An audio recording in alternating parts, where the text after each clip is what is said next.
se puede decir entonces que la primera escuela filosófica o la primera escuela filosófica reconocida que se tiene es la que se conoce como la escuela de los jonios o la filosofía de los jonios, que es inaugurada por Tales de Mileto. Se debe decir entonces que dentro de este contexto, digamos, del mundo griego antiguo, surgen tres corrientes que son principales y que casi que son contemporáneas o que difieren en muy poco de sus, digamos, de sus temporalidades. La primera sería es la escuela de los jonios, que está encabezada pues por Tales de Mileto, que habla, que es lo que dice que es el principio, es el agua. Estaría la escuela de Pitágoras, la escuela pitagórica, que ve en la esencia, en el arjé, ve el número como la esencia de las cosas. Y está la tercera escuela, que es la escuela Eleata,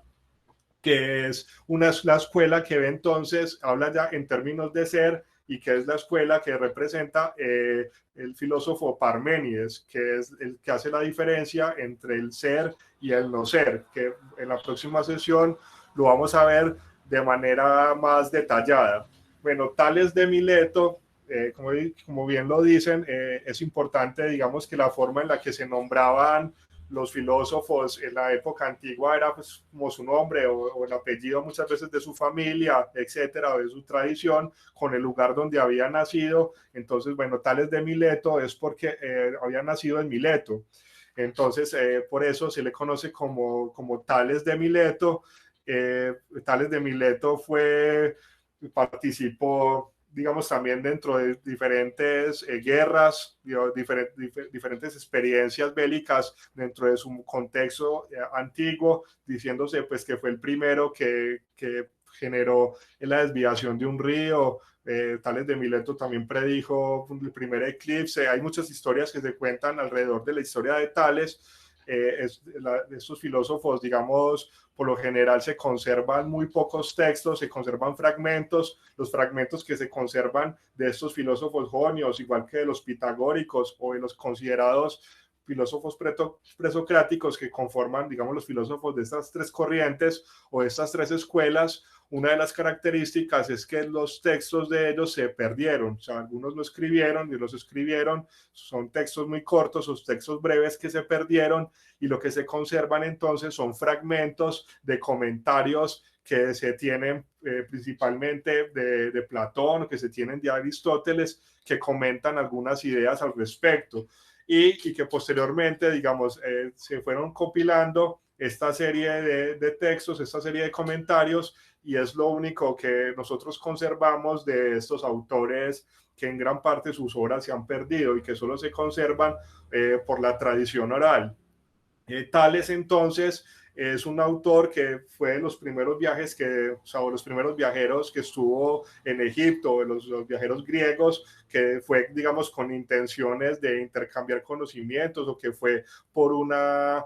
interrogante o por una necesidad de ir al mundo egipcio para aprender, para intercambiar, digamos, estos conocimientos. Es el primer, digamos, se podría decir que Tales de Mileto es el que realiza el primer viaje intelectual. Se cuenta pues también que se fue con Solón, que es un gran dirigente pues, ateniense, que se conoce también como el padre de la democracia.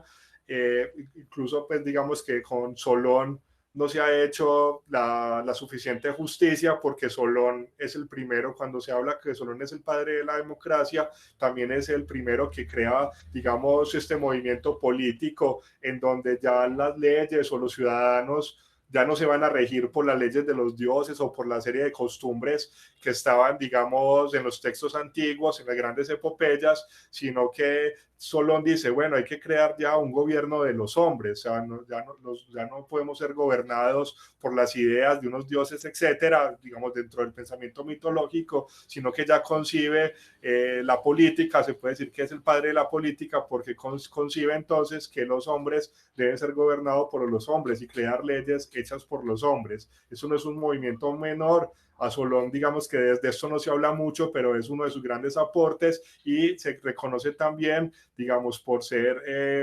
uno de los sabios antiguos, junto con Tales de Mileto. Tales entonces lo que propone, eso me parece que también es de una gran influencia de los egipcios, pero digamos aquí ya tiene una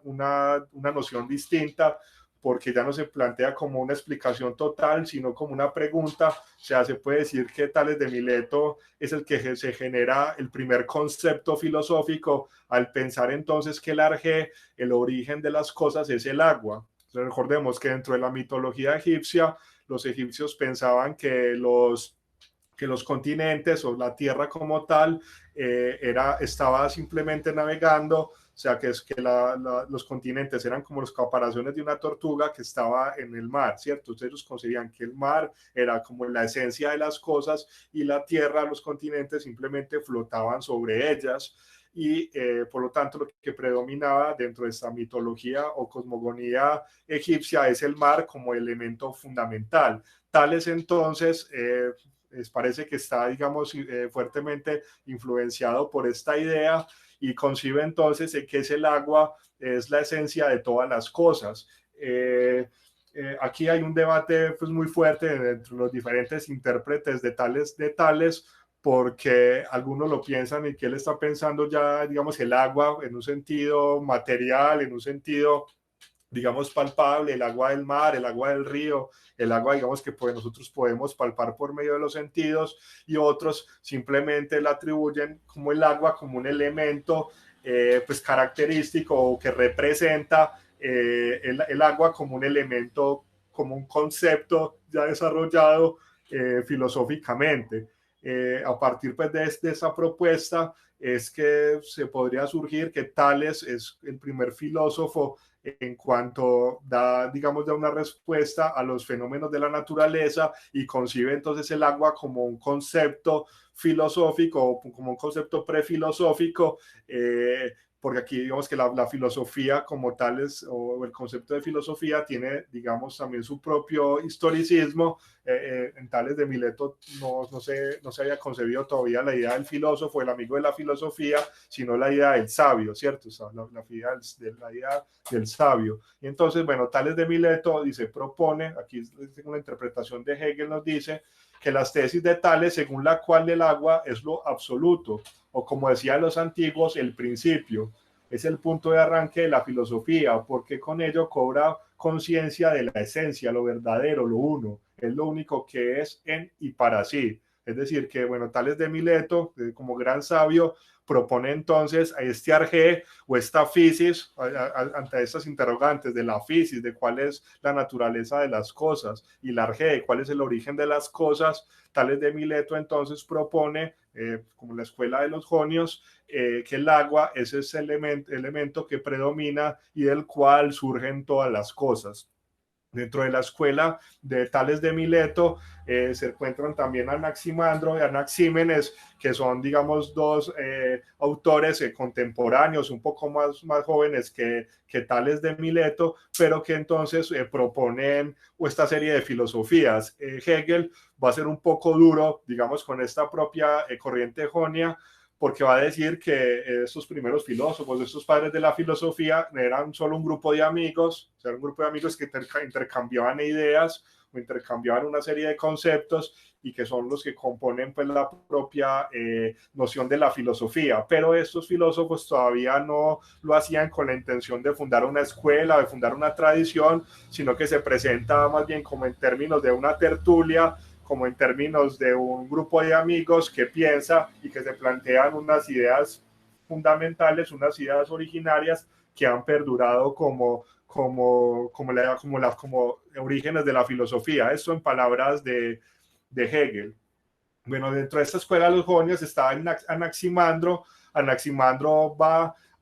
digamos, a reforzar las ideas de Tales. Simplemente tiene una concepción donde ya no va a ser el agua, sino que, como nos dice Hegel aquí, dice Anaximandro dijo también lo siguiente, en lo que coincide según Teofastro con Anaxágoras. Dice, partiendo de lo infinito, lo homogéneo se separa de lo heterogéneo para unirse con lo homogéneo.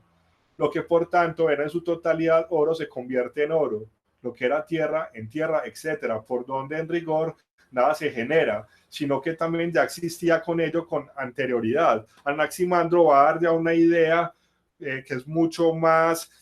pues, ingeniosa y mucho más profunda de lo que fue la propuesta de Tales, y Anaximandro va a decir que lo que existe es el infinito, lo que se conoce también como el hiperión. El infinito, entonces, en Anaximandro es este elemento por el cual se generan todas las cosas. El arjeo, el origen de las cosas de la naturaleza, tiene que ver entonces con esta noción de infinito que le permite generarse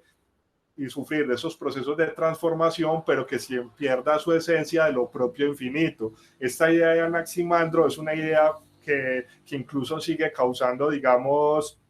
sigue siendo muy actual y sigue causando también muchos debates en lo que es su propia interpretación. De igual de Anaximandro se encuentran unos cuantos fragmentos, como los que acabamos de citar, que es donde Hegel cita que Teofastro, que es un escritor del mundo antiguo, digamos que recoge estas ideas de lo que se conoce como la filosofía de Anaximandro como tal. Y luego estaría, para culminar esta escuela de los jonios, estaría esa tercera figura que es Anaxímenes, donde Hegel nos va a decir que Plutarco dice, determina la concepción de Anaxímenes como basada en el aire. Los autores posteriores lo llaman éter, es decir, que la idea del éter es una idea de propuesta de Anaxímenes, y todo se genera de él y se disuelve en él, en el éter, como nuestra alma, que es aire, nos domina y nos une, así un aliento y un aire, y sujeta al mundo entero. Como vemos, pues, las características que se tienen dentro de esta escuela jonia o estos filósofos jonios es que cada uno propuso un elemento fundamental como el origen o como el arje de las cosas, tales diciendo el agua, Anaximandro pensándolo como lo infinito y Anaxímenes pensándolo como el éter. Cada uno propuso de una manera, digamos, también muy básica y una manera muy elemental, a partir de su propia contemplación, a partir de los propios elementos con los que disponían, cuál es el origen de todas las cosas. Estas tesis, digamos, que se proponen de los filósofos jonios, aunque son teorías muy básicas, siguen siendo, digamos, de gran debate y de gran interés. Hoy en día, los diferentes ámbitos, digamos, de la filosofía o la academia filosófica sigue problematizando cuáles son, digamos, los conceptos que se proponen, cuáles son los problemas también de la traducción de cada una de las propuestas de estos filósofos, y por lo tanto siguen siendo, digamos, de una vigencia muy tremenda para el campo y para el estudio de la propia filosofía, y que bueno, y que estos filósofos guardan en sí mismos una riqueza pues muy grande en los fragmentos que ellos podemos conservar.